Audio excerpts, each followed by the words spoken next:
the pandemic wasn't a big enough crisis to actually shake some of the sclerosis, both domestically and internationally, out of the deeply dysfunctional geopolitics that we have. The US-China relationship had no trust in it before the pandemic hit, and arguably it got worse as a consequence of the pandemic. The same thing has been true inside the United States in terms of red versus blue state, and the politicization, even of basic science, even of basic healthcare, has become much more politicized. The CDC in the United States is less trusted today on the back of the pandemic. And not really because of the pandemic, but rather because the pandemic wasn't big enough to force red states and blue states not to politicize their response. So is the potential for direct confrontation with a nuclear armed Russia big enough to create further cooperation? Of course, the answer to that is yes. But I would say there are two different components of this that are relevant for the pandemic and the way we think about global health and economic integration going forward. The first is that I do think that transatlantic cooperation will be lasting and meaningful beyond simply the issue of NATO and security structure.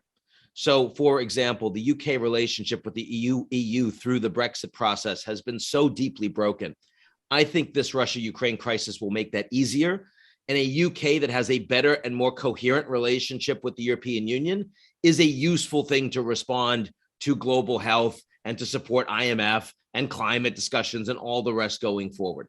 I think that the willingness of the Europeans to be more flexible in terms of their fiscal spend going forward and not return to austerity this year, which otherwise we would have seen, will be useful in conversations that this group is having with the Germans, with the French, with the EU leadership, to get them to take more leadership going forward in terms of how we respond to global health challenges, to pandemic challenges.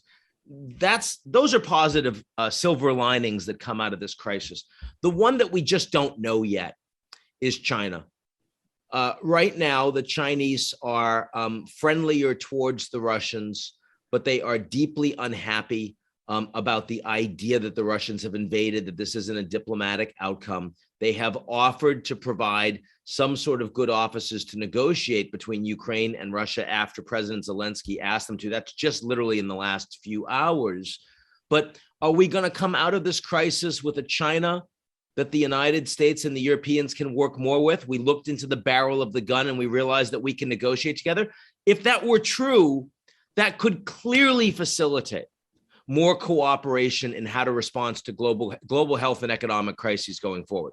But it is equally possible that we will come out of this crisis with a Russia that is much more economically, financially, energy, and technologically integrated as a supplicant with China. And that a Cold War 2.0 isn't just about Russia, but that increasingly China is a part of it. And if that happens, then the ability for us to work together with the Chinese on these global challenges on the health and economic side, which are obviously critically integrated, will actually get much more challenging. That's a huge question going forward on the back of this crisis.